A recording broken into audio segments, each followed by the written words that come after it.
भगवान अलग अलग अवतार लेते हैं। भगवान के अवतार का प्रयोजन क्या है, कौन कौन से अवतार लिए, 6 प्रश्न किए सूत जी से 88,000 ऋषियों ने। उसके उत्तर में ये कथा सुनाई जा रही है। भगवान अवतार लेकर के कहाँ नहीं है भगवान। कोई कहे अजी भगवान दिखता तो है नहीं, आप कहते हो अवतार कहाँ दिखता है भगवान। तो देखो दुनिया में हर चीज़ दिखे ये जरूरी नहीं है। हवा दिखती नहीं है पर यहाँ आसपास हवा है कि नहीं है, तभी तो जिंदा है। वायु रुक जाए दिखेगी नहीं, पर वायु ना होना तो सारी दुनिया पड़ी होगी जमीन पर। दिखती नहीं है पर है। खुशी दिखती नहीं है। अब कोई कहे मैं आज बड़ा खुश हूं, आप उससे कहो दिखा कैसी होती है खुशी, हरी है, पीली है, लाल है, कैसी होती है खुशी, दिखा नहीं सकते।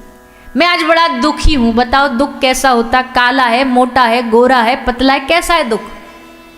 बोले दुख तो भैया भावना है।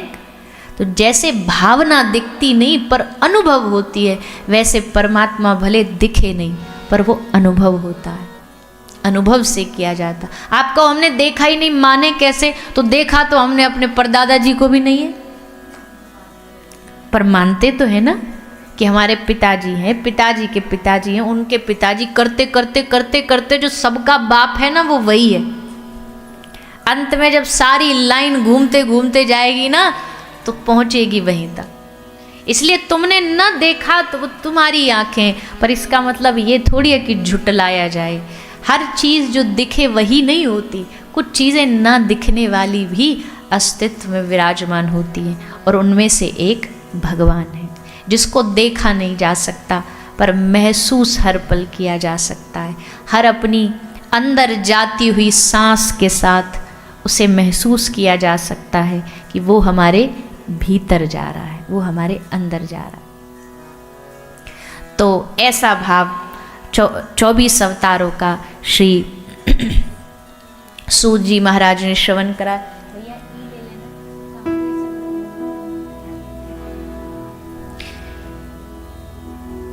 श्री सूत जी महाराज आगे श्री व्यास जी के द्वारा रचित भागवत, इसका वर्णन कैसे किया गया उसको श्रवण पान कराते हैं। श्री सुखदेव जी अपने पिता के आश्रम में कैसे लौटे उसकी कथा सुनाते हैं। उनका मन भागवत जी ने कैसे आकर्षित किया, मन को आकर्षण भगवान के स्वरूप और भगवान के स्वभाव के द्वारा कराया गया, उस कथा को भी श्रवण पान कराते हैं। आगे कथा के प्रसंग में श्री सूत जी वर्णन करते हैं। श्री सुखदेव जी महाराज भगवान निर्गुण की उपासना करते करते एक बार श्री व्यास जी ने भागवत की रचना करी, तो व्यास जी ने उस कथा को अपनी जैमिनी आदि शिष्यों को सिखाया, पढ़ाया और कहा जहाँ सुखदेव बैठ कर के ध्यान कर रहे वहीं जाके श्लोक सुना देना, ताकि उनके मन को ये श्लोक खींच सके, क्योंकि भागवत के श्लोकों में मन को खींचने की ताकत है। इसलिए शिष्यों ने जाकर के भगवान के 10वें स्कंद के वेणु गीत का श्लोक सुनाया। परीक्षित सुखदेव जी का मन मोह लिया भगवान ने, और सब तपस्या वहीं त्याग के छोड़ करके आए अपने पिता के पास। कहा कि पिताजी आप वसीयतनामा तैयार करो। बोले क्या? बोले पिता का संपत्ति पे तो पुत्र का अधिकार होता ही होता है, हमें आपकी संपत्ति में ना आपका रुपया ना पैसा चाहिए, पर हमने सुना है आपने नया नया भी एक ग्रंथ लिखा है। बोले हाँ, हमने भागवत महापुराण लिखी है 18,000 श्लोक की, बस वही हमें सुना दो, वही हमें दे दो, इससे बड़ा धन क्या हो सकता है। तो व्यास जी ने सुखदेव जी को बैठ के कथा श्रवण कराई। सुखदेव जी ने 3 बार कथा श्रवण करी, चौथी बार में जाके सुनाई। 3 बार में कहाँ कहाँ से सुनी वो कथा भी बहुत सुंदर है, पर हम प्रणाम करते हुए आगे बढ़ेंगे। पहली बार गोलोक में राधा रानी के मुख से सुनी, दूसरी बार भगवान श्री महादेव के मुख से कथा सुनी अमरनाथ में, और तीसरी बार सरस्वती नदी के तट पर अपने पिता व्यास जी के मुख से भागवत को श्रवण किया। अब भैया भागवत लिख दी भी गई, भागवत सुना दी भी गई, पर अब सुनने वाला भी तो कोई अच्छा चाहिए, अधिकारी। सुनने वाला अधिकारी ना हो तो इस भागवत को कई लोग हल्के में ले लेते हैं, उनको इस भागवत की महिमा नहीं समझ आती। तो सुनने वाला भी इस कथा का अधिकारी हो, ऐसा कौन है? बोले ऐसा सुखदेव जी को एक राजा मिला जिसका नाम है राजा परीक्षित। 88,000 ऋषियों ने पूछा, रे महाराज, राजाओं को तो अपने ही काम धंधों से फुर्सत नहीं रहती, इतने जिम्मेदारी कर्तव्य रहता है, और उसमें 7 दिन निकाल के कथा सुनना ये बड़ी बात है। कौन था वो राजा और किस घर में, किस वंश में उसका जन्म हुआ? तब सूत जी कथा सुनाते हैं पांडव वंश की। भैया देखो, पांडव वंश पहले से ही भक्ति में था, और जिसके वंशज भक्ति में होते हैं ना, उनके बालकों में भी कहीं ना कहीं भगवान की कृपा से भक्ति के संस्कार आ ही जाते हैं, क्योंकि घर में वही चर्चा सुनाई जाती है। अब घर में अगर कोई भक्ति वाला घर होगा तो बच्चों को सबसे पहले क्या सिखाएंगे? बेटा बोल ओम नमो भगवते वासुदेवाय, हरे कृष्णा बोल, ये सिखाते हैं उसे। अब कोई अंग्रेजी घर होगा तो बोले बेटा बता अंकल आए, सुना ट्विंकल ट्विंकल लिटिल स्टार, तो वही चालू कर देता वो। हम मना नहीं कर रहे कि नहीं सिखाना है, वो भी सिखाना पड़ेगा, दुनियादारी के संग तो चलना पड़ेगा ही, पर बालक को थोड़ा महामंत्र सिखाओ, थोड़ा भगवान का कोई भजन सिखाओ, कोई चौपाई सिखाओ, कोई श्लोक सिखाओ। घर में बच्चे के लिए खिलौना क्या ला रहे हो? आप सबके घर में भी पोता पोती तो सब होंगे ही। छोटे बच्चे को सबसे ज़्यादा ताकत होती है चीज़ों को पकड़ने की। उनका खिलौना भी क्या होना चाहिए वो भी ध्यान से चुनाव करना चाहिए। अब बच्चा अड़ गया, हमको बंदूक चाहिए नकली वाली, तो वो ले करके आ जाएंगे। अब बच्चा तो क्या करता, वो तो उसको असली समझ के जाके वही दादाजी की कनपट्टी पे धर देता, बोले हम तुमको मार रहे हैं। अब उससे वो लग तो रही है खिलौना है, दादाजी हाँ मार दिया, देखो हमको गोली मार दी, दादाजी भी एक्शन कर देंगे, लो हम मर गए, पटक गए। पर इसका ये मतलब जानते हो, उस बालक के भीतर हिंसा प्रवृत्ति बचपन से बन रही, पनप रही है, बचपन से पनप जाती है।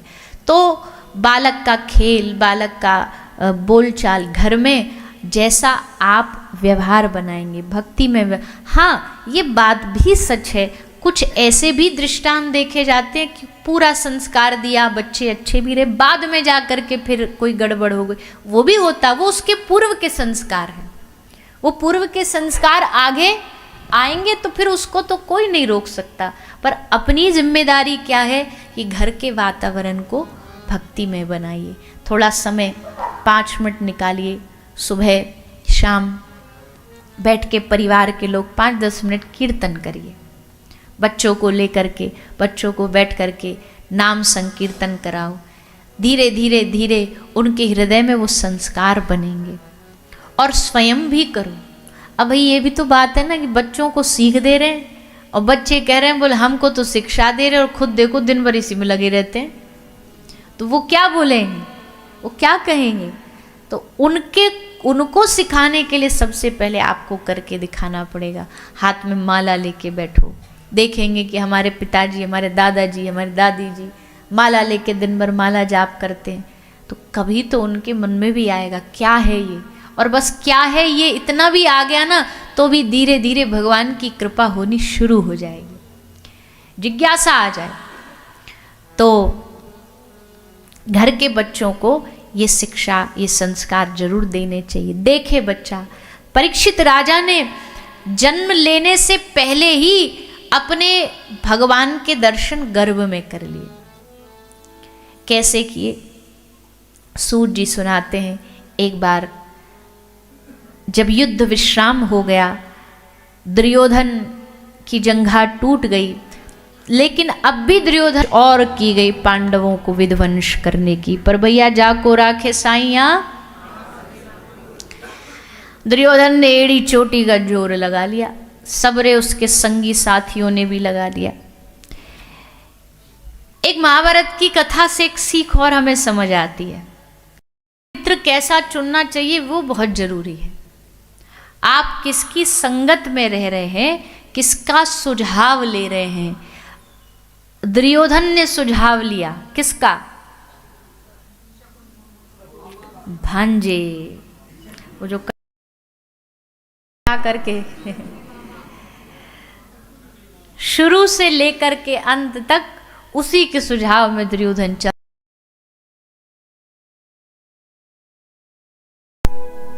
मित्र में अगर समझ नहीं होगी, सोच नहीं होगी, तो वो गलत ही रास्ता देगा, कोई भी संबंध। और अर्जुन ने सुझाव लिया किससे? श्री कृष्ण से। दुर्योधन के पास क्वांटिटी बहुत थी, अर्जुन के पास क्वालिटी थी, कृष्ण थे। हम हमेशा अक्सर क्वांटिटी को चुनते हैं, बहुत संख्या को चुनते हैं। दुर्योधन को भी लगा जब चुनने की बारी आई, अरे ये कन्हैया को लेके, ये काले कृष्ण को लेके हम क्या करेंगे? इससे युद्ध में रास थोड़ी रचवाना है, इससे चोरी थोड़ी करवानी है, युद्ध होगा रणभूमि में, योद्धा चाहिए। तो उसने चुनाव किया सेना का। अर्जुन को जब चुनने की बारी आई तो उसने कहा, हे माधव, मेरे खेमे में, मेरे पक्ष में तू आ जा। भगवान ने कहा, बावरा है, पागल है, मेरे अकेले को लेके क्या करेगा?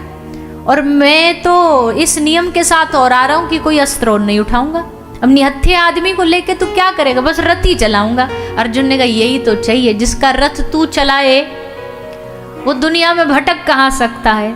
तू रथ की लगाम थाम ले तो प्रभु उसका दुनिया में कोई हार हो ही नहीं सकती। और दूसरी बात, अगर तुम हमारे साथ हो तो अगर मैं हार भी गया तो उस हार में भी मेरी जीत है। तू संग नहीं तो जीत में भी हार है। ऐसी जीत को लेके क्या करें जिसमें तुम ना हो। भगवान ने, भैया बाद में तो सब फॉर्मेलिटी हुई, निर्णय तो उसी दिन हो गया था कि अर्जुन जीतेगा, युद्ध का परिणाम तो उसी दिन आ गया था। जो भगवान को चुनता है ना, जीत हमेशा उसी की होती है। अंत में जाकर के पूरी सेना क्षीण हो गई। अंतिम कोशिश की गई पांडवों को मारने की। अश्वत्थामा भेजा। पांडवों को मार तो सका नहीं, पर पांडवों के 5 बालकों को मार लाए। पांडवों में दुख पीड़ा, एक घर के 5 बालक एक साथ निहत्थे मार दिए गए। पूरी पांडवों में हाहाकार मच गया। भगवान ने कहा, चिंता ना करो, हम लाते हैं इस हत्यारे को ढूंढ करके। गए, अश्वत्थामा को पकड़ करके ले आए, ला करके सभा में सबके बीच में खड़ा कर दिया। बताइए क्या सजा दी, क्या सजा मिलनी चाहिए इसको?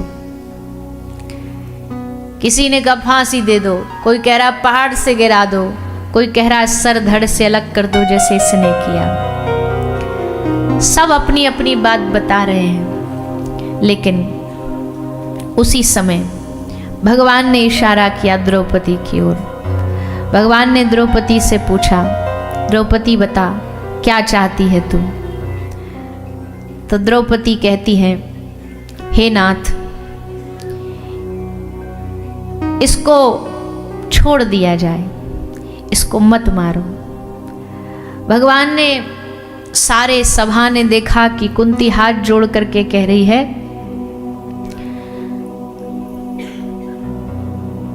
मुच्यताम मुच्यतामेष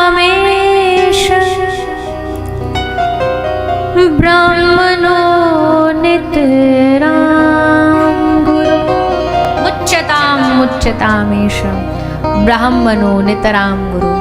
छोड़ दो। क्यों? क्योंकि पहली बात ये ब्राह्मण है, दूसरी बात ये गुरु का पुत्र है, और गुरु का पुत्र हमेशा पूजनीय होता है, सम्माननीय होता है, इसलिए से मत मारो। सबरी सभा एक दूसरे को देख रही है, बोली ये कैसी महिला है, ये कैसी स्त्री है, माफ करने की बात कह रही है। हाँ, इसके मरने से मेरा दुख कम नहीं हो सकता, अपितु इसकी माँ का दुख बढ़ जाएगा, गुरु माता का दुख बढ़ जाएगा। अब क्या करना चाहिए? छोड़ भी देंगे तो भी ठीक नहीं, मार भी नहीं सकते क्योंकि ब्राह्मण है। तो भगवान कृष्ण ने कहा अर्जुन को, अर्जुन, एक बहुत ज्यादा प्रभावी आदमी हो ना, प्रभावशाली, उस व्यक्ति का, सम्मानीय आदमी का जरा अपमान हो जाए, यही उसके लिए मृत्यु बराबर है। और ब्राह्मण का अपमान ही ब्राह्मण की मृत्यु के समान है, इसलिए इसका अपमान करके यहां से इसे भगा दो। तो उसके सर की, शीश की शिखा, जो ब्राह्मणों का प्राण होती है, आधा केश बाल मुड़ा करके माथे की जन्मजात मणि निकाल के उसे भगा दिया गया। अश्वत्थामा ने फिर से दोबारा इस वंश को नष्ट करने की कोशिश करी। उत्तरा गर्भवती थी, उत्तरा के गर्भ में ब्रह्मास्त्र छोड़ा। जैसे ब्रह्मास्त्र गर्भ में आया, उत्तरा घबराई, श्री कृष्ण के पास भागी भागी रोती रोती पहुंची। कृष्ण द्वारिका जा रहे हैं। पाहि पाहि महायोगिन देव देव जगत्पते, नान्यं त्वद्भयं पश्चे यत्र मृत्यु परस्परम्। पाहि पाहि महायोगिन देव देव जगतपते, हे देवों के देव, हे नाथ मेरी रक्षा करो, मेरे गर्भ के बालक को बचा लो। इसलिए नहीं कि मेरा बच्चा है, इसलिए कि पांडव वंश ने आपकी बहुत सेवा करी। अगर कोई वंश को चलाने वाला न बचा तो आपकी सेवा भी यहीं खत्म हो जाएगी। ये सेवा रुके ना, आपकी भक्ति रुके ना, इसलिए एक वंशज तो चाहिए। तो भगवान ने उत्तरा के गर्भ में प्रवेश किया और उत्तरा के गर्भ के बालक की रक्षा करी, जीवित किया, पुनः जीवित किया राजा परीक्षित को। फिर द्वारिका की ओर जाने को तैयार हो गए, रथ विराजमान था। तब भगवान ने, सारे पांडव वंश खड़े हैं, भगवान ने कहा जाते जाते एक चांस और दे रहे हैं, जिसको जो चाहिए मांग लो, जाने से पहले फिर मिले न मिले। सबने मांगा। युधिष्ठिर ने धर्म में प्रवृत्ति बनी रहे मांगा, अर्जुन ने सखा भाव मांगा, द्रौपदी ने भगवान का अपनी जो सहचरी भाव है, सख्य भाव है, वो मांगा। भगवान ने माता कुंती से पूछा, जो सबसे पीछे कहीं कोने में छुपी हुई थी, ढकी हुई, आंख में आंसू हैं, कृष्ण जा रहे हैं। भगवान ने कहा बुआ तुम पीछे क्यों ठाड़ी हो, आगे आओ, आओ और कहो कुछ मांगना है तुम्हें। माता कुंती ने कहा कि क्या मांगू मैं आपसे, आज मैं आपको पहचान गई। भगवान ने कहा अच्छा पहचान गई, ठीक है बढ़िया, अच्छा है, आप जानती हो आप मेरी बुआ हो, मैं आपका भांजा भतीजा हूं। बोले नहीं नहीं नहीं प्रभु, ये झूठ मूठ के रिश्तों में उलझाओ मत मुझे, मैं जानती हूं आप कौन हो, आप न देवकी नंदन हो न आप यशोदा नंदन हो, ये सब तुमने खेल बनाया हुआ है। हाँ बुआ चलो, पूरा युद्ध बीत गया, तुमने एक अक्षर नहीं बोला मुझसे, तुम कभी आई नहीं मेरे पास ये कहने के लिए कि कृष्ण तेरे रहते हुए मेरे बच्चे हारने नहीं चाहिए, तुमने कभी कुछ बोला ही नहीं। पर आज मौका है, आज अवसर है बुआ, मांग लो जो चाहिए। तब बुआ कुंती हाथ जोड़ के भगवान की स्तुति करती हैं, बड़ी सुंदर कुंती स्तुति। नमस्ये पूरुषं त्वाद्य ईश्वरं प्रकृते परम् अलक्ष्यं सर्वभूतानां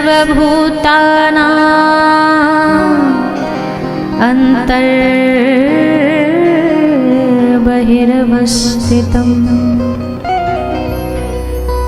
माया जवनिकाच्छन्नम्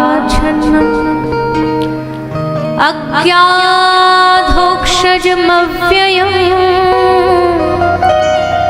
न लक्ष्यसे मूढदृशा नटो नाट्यधरो यथा तथा परमहंसानां मुनीनां अमलानां भक्ति योग विधानार्थं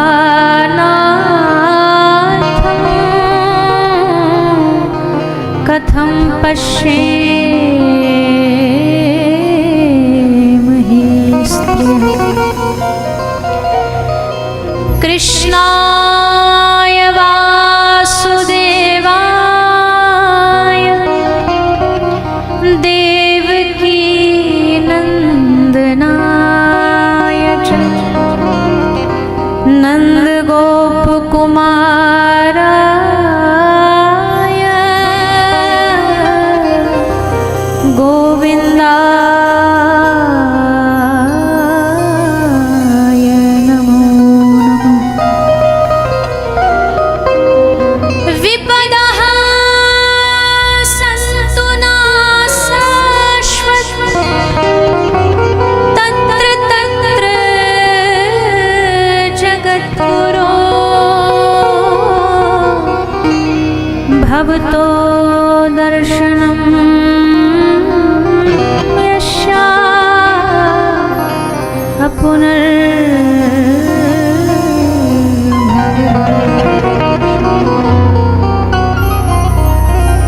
माता कुंती प्रार्थना करती हैं, विपदः सन्तु नाशश्वत तत्र तत्र जगद्गुरो भवतो दर्शनम यस्याः।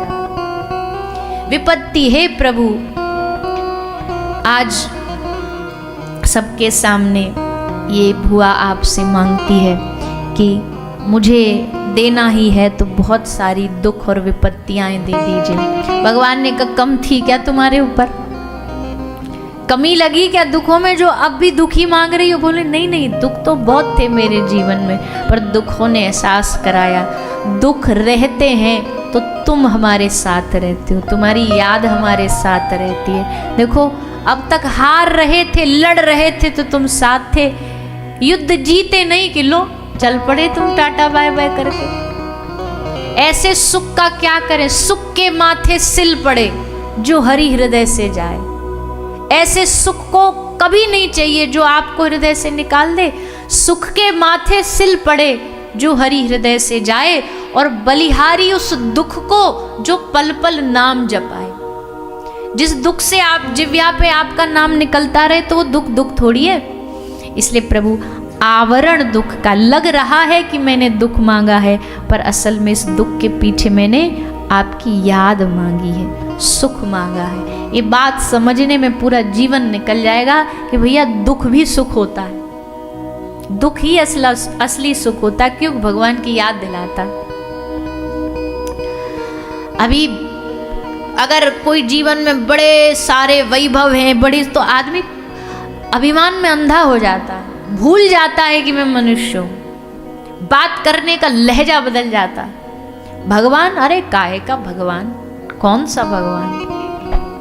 और जैसे जीवन में कष्ट आया, जैसे जीवन में दुख आया, हे नाथ बचा लो, हे प्रभु मुझे मेरी रक्षा करो।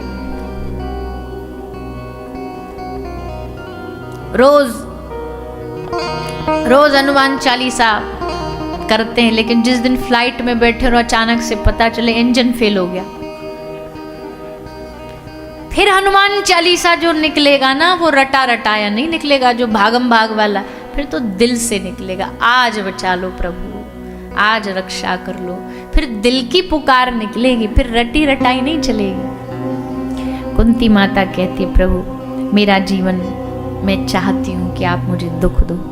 भगवान ने कहा धन्यरी माता, आज तक ऐसी मांग किसी ने नहीं करी, प्रणाम करता हूँ माता तुझे, तेरे जैसा कोई भाग्यशाली हो नहीं सकता। आशीर्वाद देता हूँ तू जो चाहे तुझे वो प्राप्त हो, और सबसे बड़ी बात कल्याण हो। ऐसा आशीर्वाद भगवान ने दिया। और उसके बाद भगवान पितामह के पास आ गए, लौट करके जाने वाले थे, द्वारिका पर प्रोग्राम कैंसिल कर दिया, लौट आए तो सबको लगा, द्रौपदी को लगा मेरे लिए आए हैं, कुंती माता को लगा मेरे भाव को सुन के खुश हो गए इसलिए लौट आए हैं। लेकिन भगवान आए एक वादा निभाने, जो भगवान ने पितामह को किया था कि जब उनका अंतिम समय आएगा तो हम दर्शन देने तुम्हें अवश्य आएंगे। माता पितामह भीष्म के पास भगवान आते हैं, पूरा पांडव समाज आता है, सब पांडव पधारते हैं। भगवान युधिष्ठिर जी को उपदेश देते, पितामह उपदेश देते, राजधर्म स्त्री धर्म सबका उपदेश देते हैं। जब उपदेश दे रहे थे पितामह, तो साइड में द्रौपदी खड़ी थी। द्रौपदी को हंसी आ गई। पितामह ने देखा कि इतना गंभीर हम उपदेश दे रहे हैं और तुम्हें हंसी आई, क्या कारण है बेटी, क्यों हंसी तुम? द्रौपदी ने कहा, नहीं प्रभु, मुझे कुछ ऐसी गलती से हंसी आ गई। पितामह ने कहा, शालीन घर की नारियां, शालीन घर की पुत्र वधुआं बिना किसी कारण के नहीं हंसती, कोई तो कारण रहा होगा, बोल। द्रौपदी ने कहा, पितामह क्षमा करना, बात गलत लगे तो, पर आप जब आज ये इतना राजधर्म स्त्री धर्म सबका उपदेश दे रहे हो ना, तो मुझे वो दिन याद आ गया बस, कि जब पूरी सभा में मुझे नग्न किया जा रहा था, सर झुकाए आप बैठे थे, किसी ने एक आवाज नहीं उठाई। तो जानते हो पितामह ने उस समय क्या कहा? पितामह ने कहा कि पुत्री, मेरी बुद्धि उस समय काम नहीं की। क्यों जानती है? क्योंकि उस समय में दुर्योधन का अन्न खाता था और दुर्योधन के अन्न में पाप था। अन्न में बहुत ताकत होती है बुद्धि को भ्रष्ट करने की, सबसे ज्यादा ताकत होती है अन्न में, बुद्धि का नाश करने की। मैं पाप में अन्न खाता था, इसलिए मेरी बुद्धि भी उस समय सत्कर्म न कर पाई, सत्कार्य न कर पाई, इसलिए मुझे क्षमा कर दे। आज पूरी इस लोगों के सामने पितामह तुमसे क्षमा मांगता है। द्रौपदी ने कहा, नाना पितामह, आप हमारे पूजनीय हैं, बस वो समय याद आ गया तो। आज पितामह के जाने का समय था। पितामह इच्छा से अपना शरीर त्याग रहे हैं। कहा, प्रभु जाते जाते हर माँ बाप चाहता है जाने से पहले अपना बेटा बेटी का हाथ पीले कर जाएं। मैं भी चाहता हूँ मेरी बेटी का ब्याह हो जाए जाने से पहले, तो आपसे बढ़िया दूल्हा कौन ही मिलेगा उसको, इसलिए आप मेरी बेटी से ब्याह कर लो। सबरे देख रहे हैं टेढ़े टेढ़े पितामह को, ये कौन सी घटना है भैया जो हमको ना पता? ये बाल ब्रह्मचारी आदमी हम सबको धोखा दे रहा था, इसकी बेटी भी है। कौन बेटी, किससे ब्याह करना है? तो पितामह ने कहा, इति मति रूप कल्पिता वितृष्णा भगवती शाश्वत पुंगवे विभुम्नि।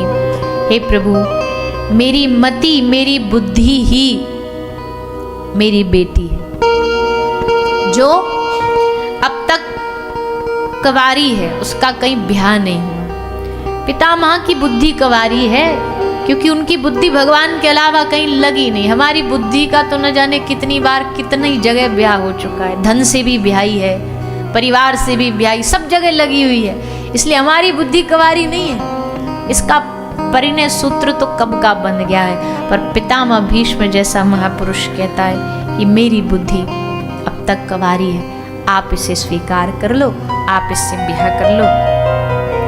ठाकुर जी ने कहा, जरा भैया देख लो, सोच समझ लो, अपना बेटी के लिए वर चुन रहे हो, देखभाल कर लो पहले। पितामह भीष्म ने कहा, तो युद्ध में मैंने किया ही क्या था? पूरे युद्ध में मैंने यही तो किया था। सबको लग रहा था कि युद्ध लड़ रहा है, पर असल में मैं युद्ध नहीं लड़ रहा था। मैं तो दुर्योधन के खेमे में पक्ष में खड़ा होके बस आप ही को देख रहा था। लोग भले ही मुझे इतिहास में याद रखेंगे कि पितामह ने अधर्म को चुना, पर वो मेरा भाई,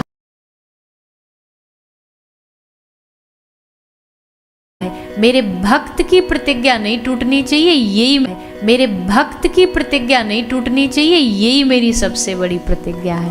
पितामह की प्रतिज्ञा न टूटे, मेरी प्रतिज्ञा न टूटे, इसलिए आपने अपनी तोड़ दी। उसी दिन निर्णय कर लिया था कि दामाद तो इसी को बनाऊंगा, छोरी तो इसी को ब्याहूंगा। इसलिए लो, आज से ये मति आपकी, ये बुद्धि आपकी, ये मन आपका।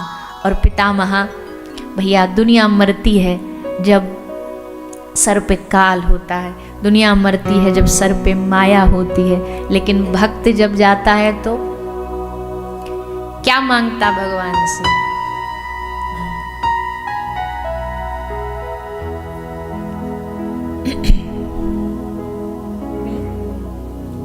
श्री गंगा जी का तट हो, यमुना का वंशीवट हो। श्री गंगा जी का तट हो, यमुना का वंशीवट हो। श्री गंगा जी का तट हो, यमुना का वंशीवट हो। श्री गंगा जी का तट हो, यमुना का वंशीवट हो।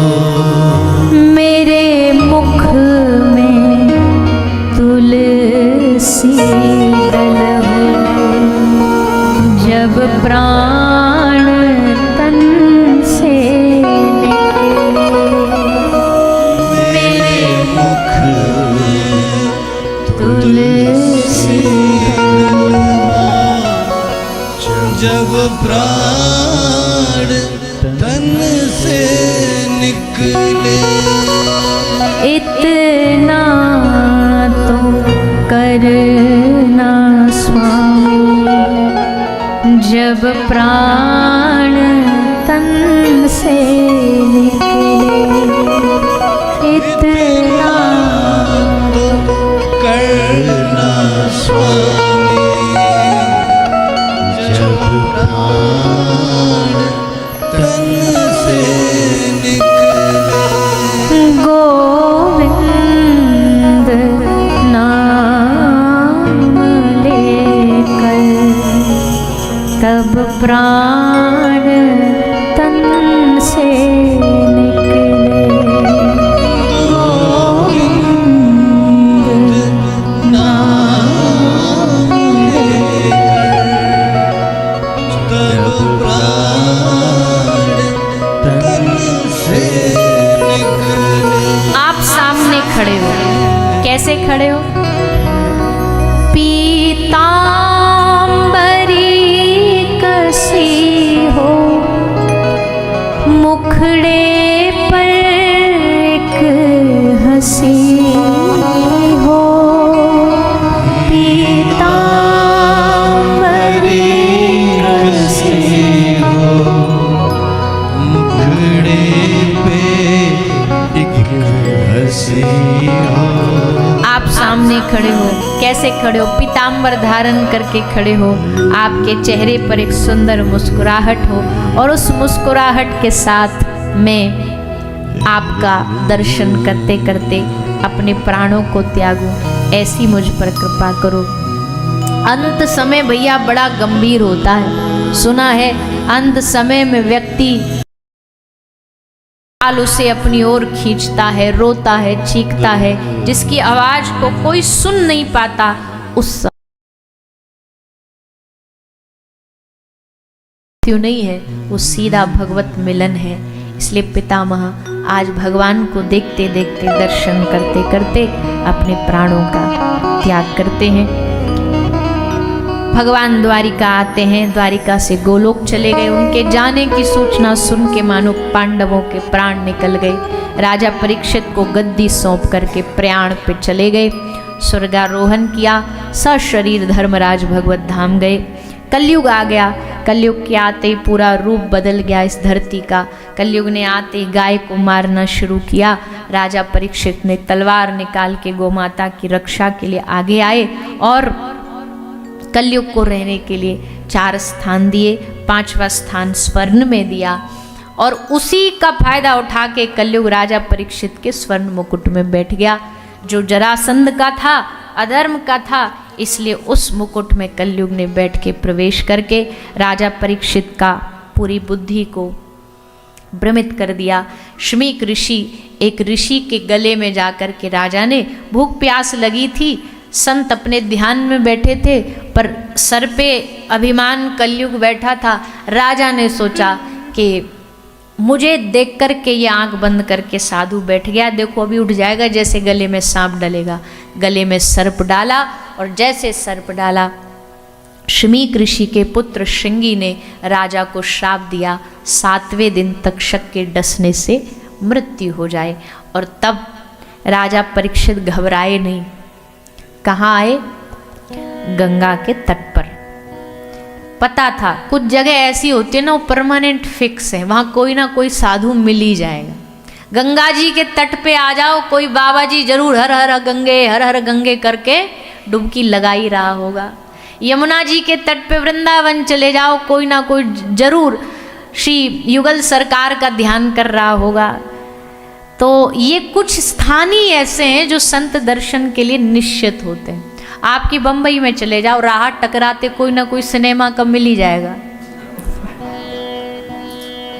रास्ता में भी मिल जाएगा कोई फिल्मी जगत का आदमी यहाँ था घूमता फिरता, ठोकरे ठक्कर खातर कोई देख रहा भी नहीं होता उसे, तो वो मिल जाएगा।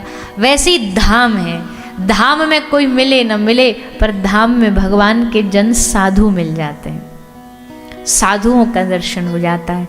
तो कहाँ जाएं? राजा परीक्षित ने पूछा, समाधान तो एक साधु ही देगा।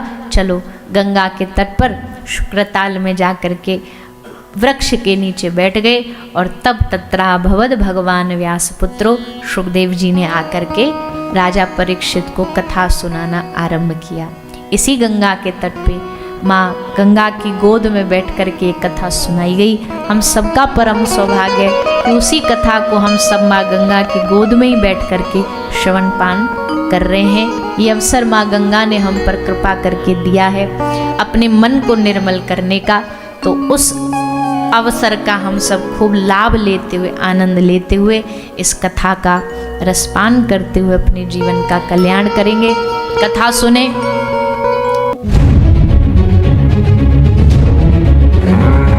हमारे इस हॉस्पिटल में बीमार गाय, बूढ़े घोड़े, एक्सीडेंटल कुत्ते, बिल्लियां, गधे, खच्चर, कबूतर, मोर, बंदर, किसी बंदर को करंट लग गया है उसे लाया जाता है।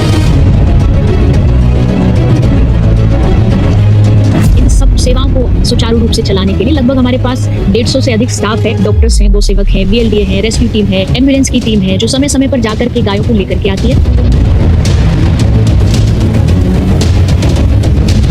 साथ यहाँ पर एक ICU वार्ड बना रखा है। 3 पैर वाली गायों का एक वार्ड है, कैंसर वार्ड है, अल्सर किसी गाय को हो जाता है उनके लिए एक अलग वार्ड बना रखा है। अंधी गाय बहुत आती है जिनको दिखाई नहीं देता, उन गायों की भी यहाँ सेवा की जाती है। एक बहुत बड़ी समस्या है, मुझे लगता है जितनी महिला देख रही है वो भी इससे रिलेट कर पाएंगी। गायों को प्रेगनेंसी के समय बहुत दिक्कत होती है, उसके लिए भी यहाँ पर हमने गाय का सिजेरियन ऑपरेशन की सुविधा कर रखी है। एक बहुत भारी समस्या है गाय के पेट में जमा प्लास्टिक, उसका भी यहाँ इलाज करके कई बार तो 70-70 किलो प्लास्टिक भी हमने गायों के, नंदियों के पेट से बाहर निकाला।